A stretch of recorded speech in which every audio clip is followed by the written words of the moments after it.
আমার বাপ যেদিন মারা যায়, বাপের মৃতদেহ সামনে থুয়ে সগলিক আমি কষ্ণ। আমার বাপ যার কাছ থেকে টাকা ধার লিছে বা যাই যাই টাকা পায়, সগলি আমার কাছে জানাবেন, আমি সগলি ঋণ শোধ করে দেব। এই কথা শোনার সাথে সাথে আমার বোন হাত ঝাঁকিতে হলো, ভাই তুই শোধ করবো কেঙ্গা করে? তুই তো আজ 5 বছর ধরে চাকরি নাই, বেকার থাকে এতগুলো টাকা তুই কেঙ্গা করে শোধ করবো? বুনকে আমি আস্তে আস্তে অভয় দিয়ে কোনো চিন্তা করিস না বোন, বাপের সব ঋণ আমি শোধ করে দেবো, 1 টাকাও ব্যাংকে থমো না। পরের দিন সকালে ঘুমোর থেকে উঠতে না উঠতেই দরজা খুলে দেখি বারান্দার 4-5 জন লোক বসে আছে, পাওনাদার। দেখে আমার গাও ঘামে উঠলো। অকেরে কি কমো, আমার মুখের ভাষা আসলো না। রাতটা ঠিক মতো পার হবার দেয়নি, আসে হাজির। সামনে যাতে একজন খাড়া হলো, খাড়া হয়ে আমাক করছে, আমি অমুক ব্যাংকত থেকে আসছি, আপনার বাপ তার বেটা বেটির নামে 20 লাখ টাকা ব্যাংকত থুয়ে গেছে, তাড়াতাড়ি ব্যাংকত আসেন।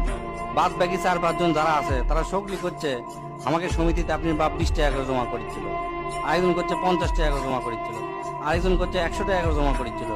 এল্লার টাকা নেওয়ার জন্য আমাকে সমিতি অফিসে আসেন। পরে সব হিসাব করে দেখি বাপ আমাকের জন্য প্রায় 37 লাখ টাকা জমি থুয়ে গেছে। টাকাগুলা হিসাব করতে করতে আমার একদিন রাতের কথা মনে পড়ে গেল। ওই রাতে আমি আমার বাপক কষ্ণ, আপনি ক্যাঙ্কা বাপ, আমাকে ভবিষ্যতে আপনি কোন চিন্তা আছে? আপনি লাগাতে বাপ আমাকে দরকার নাই, কোনো টাকা পয়সায় দেন না আমাকেও, আমরা চলমো ক্যাঙ্কা করে। বাপ তখন মুস্কি হাসে কষলো, আমি আমার সাধ্য মতোই চেষ্টা করেছি, সময় হলে সব বুঝবার পারবো। সেই দিন ওই বাপের মুস্কি হাসে আমি বুঝবার পারিনি। সেই দিন রাত ঠিকই আছে, কিন্তু বাপটা আমার নাই। মাঝে মাঝে রাতের বেলা আকাশের দিকে তাকে কই, বাবা আজ পর্যন্ত তোমাকে বুঝতে পারলাম না, তোমার উপর খালি রাগই করে গেছি, কিন্তু তোমাকে জোরে ধরে কোনোদিন আই লাভ ইউ করতে পারলাম না। আজ বুঝিচ্ছি, কৃষক তুমি 1 শার্ট পরে 3 বছর পার করেছিলা, কৃষক তুমি 1 স্যান্ডেল 32 বার সেলাই করেছিলা, তোমার কাছে ক্ষমা চাওয়ার সময়টাও দিলা না। আমাকে তুমি মাফ করে দিও আব্বা, জীবনে তোমার সাথে অনেক বেয়াদবি করছি।